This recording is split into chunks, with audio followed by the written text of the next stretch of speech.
அன்பு சொந்தங்களே, உங்கள் அனைவருக்கும் என்னுடைய வணக்கத்தை தெரிவித்துக் கொள்கின்றேன். இன்னைக்கு என்ஃபோர்ஸ்மெண்ட் டைரக்டரேட் அவங்களுடைய செய்தி குறிப்பை நாம் எல்லாரும் பார்த்தோம். குறிப்பாக டாஸ்மார்க் நிறுவனம், அதற்கு சாராயம் கொடுக்கக்கூடிய சாராய ஆலைகள், பாட்டிலிங் நிறுவனம் எல்லாம் இணைந்து கிட்டத்தட்ட 1000 கோடி ரூபாய்க்கு மேல ஊழல் செய்திருக்கின்றார்கள். அந்த பணம் எல்லாம் அரசியல் லாபத்திற்காக திராவிட முன்னேற்ற கழகத்திற்கு போயிருப்பதை நாம படிக்கிறோம், பார்க்கிறோம், கேட்டோம்.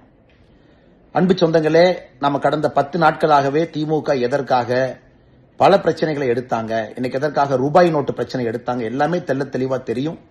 இந்த பிரச்சனையிலிருந்து திசை திருப்புவதற்காக ஒரு டெல்லியில, சத்தீஸ்கர்ல நடந்த லிக்கர் ஊழலை விட சென்னை, தமிழகத்தில் நடந்திருக்கக்கூடிய டாஸ்மார்க் ஊழல் மிகப்பெரிய அளவு. செந்தில் பாலாஜி அமைச்சர் கைது செய்யப்பட்ட பொழுது என்ன நடந்துச்சுன்னு யோசிச்சு பாருங்க. நள்ளிரவுல முதலமைச்சர், நள்ளிரவுல துணை முதலமைச்சர் போய் பார்த்து கூடவே இருந்து சொகுசாக அரசு மருத்துவமனையிலிருந்து தனியார் மருத்துவமனை கூட்டிட்டு போய் சொகுசாக வைத்துக் கொள்ளணும். அதன் பிறகு அரசே போராடுறாங்க, விடுவிக்கணும். அதை தாண்டியும் 1 ஆண்டு காலம் சிறையிலிருந்து வந்த பிறகு அமைச்சர் பதவி அப்படியே பாதுகாத்து செந்தில் பாலாஜிக்கு அப்படியே கொடுக்கிறாங்க. அதிலிருந்தே நமக்கு தெரியும் இந்த சாராயத்துறை திராவிட முன்னேற்ற கழகத்துக்கு எந்த அளவுக்கு முக்கியம்ங்கிறது நமக்கு தெரியும். இன்னைக்கு இந்த இடி இன்வெஸ்டிகேஷன் அவங்க ரைடுக்கு பிறகு நமக்கு தெரிய வந்திருப்பது என்னன்னா, தமிழ்நாட்டில் பல இடத்துல லஞ்ச ஒழிப்புத்துறை அவங்க போடப்பட்ட எஃப்ஐஆர் அடிப்படையில் இடி அவங்க இன்வெஸ்டிகேஷன் பண்ணிருக்காங்க. ஒரு குவார்டர் பாட்டிலுக்கு 10 ரூபாயிலிருந்து 30 ரூபாய் அதிகமா பணம் வாங்கியிருக்கிறாங்க. சாராய ஆலையிட்டிருந்து வரக்கூடிய டெண்டரை இவங்க பிக்ஸ் பண்ணி எக்ஸ்ட்ரா பணம் கொடுத்து சாராய ஆலைகிட்ட கான்ட்ராக்ட் இவங்களே கொடுக்கறாங்க. பாட்டிலிங் கம்பெனிகளோட சேர்ந்து போலி ரசீதிகளை போடுறாங்க. இதையெல்லாம் மொத்தமாக வைத்து பார்க்கும் பொழுது கிட்டத்தட்ட 1000 கோடி ரூபாய்க்கு மேல கணக்கில் வராத பணத்தை ஜெனரேட் பண்ணி திராவிட முன்னேற்ற கழகம் அந்த பணத்தை எடுத்து அதை வைத்துதான் அரசியல் பண்ணிட்டு இருக்காங்க. சுத்தமா சொல்ல வேண்டும் என்றால், ஏழை மக்களுடைய தாலியை பறித்து அவங்க வயிற்றுல அடிச்சு திமுகவுடைய ஆட்சி நடந்துகிட்டு இருக்கு. 10 ரூபா 30 ரூபா ஒரு குவார்டர் பாட்டிலுக்கு எக்ஸ்ட்ரா பணத்தை வாங்கித்தான் இந்த அரசு இன்னைக்கு ஸ்தம்பித்துக் கொண்டிருக்கிறாங்க, ஆட்சியில் இருக்கிறாங்க. இதை தட்டி கேட்க வேண்டிய கடமை ஒரு சாமானியுடைய கடமை இல்லைங்களா? நம்முடைய கடமை இல்லைங்களா? நம்ம எல்லோரும் தட்டி கேட்கணும். நம்முடைய தமிழகத்தை பால்படுத்திக்கிட்டு இருக்கிறாங்க, சின்னாபின்னப்படுத்திக்கிட்டு இருக்கிறாங்க. ஒரு சாராய அமைச்சர், முதலமைச்சர், துணை முதலமைச்சர் கூட்டுச்சதியாக வைத்து டாஸ்மார்க்கை வச்சு வரக்கூடிய பணத்துல திராவிட முன்னேற்ற கழகத்தினுடைய ஆட்சி அதை நம்பிதான் இருக்கு.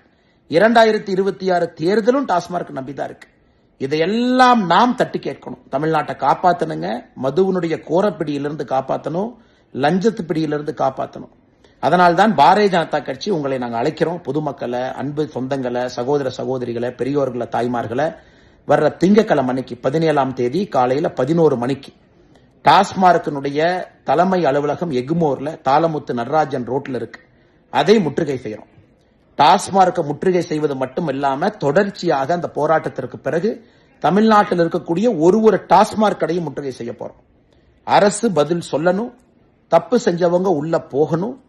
தமிழகத்தினுடைய சாராய அமைச்சர் செந்தில் பாலாஜி முதல்ல பதவியிலிருந்து வெளியே வரணும்.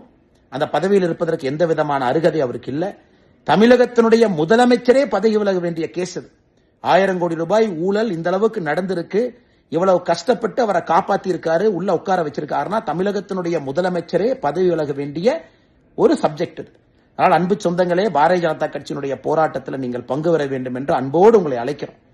டாஸ்மார்க் தலைமை அலுவலகத்தை நம்ம திங்கட்கிழமை முற்றுகை பண்றதிலிருந்து தொடர்ச்சியாக பாரதிய ஜனதா கட்சி மிகப்பெரிய போராட்டத்தை எடுத்து தமிழக மக்களை மதுவினுடைய கோரப்பிடியிலிருந்து, டாஸ்மார்க் ஊழல்வாதிகள் பிடியிலிருந்து, சாராய அமைச்சனுடைய பிடியிலிருந்து, முதலமைச்சர், துணை முதலமைச்சருடைய பிடியிலிருந்து, அறிவாலயத்தினுடைய பிடியிலிருந்து ஏழை சகோதர சகோதரிகளை வயிற்றில் அடிச்சு தாலி அறுத்து அதை வைத்து அரசியல் பண்ணிட்டு இருக்கக்கூடிய அந்த கோர முகத்தை கிழிச்சு காட்டுற வரைக்கும் நம்முடைய போராட்டம் தொடரும்.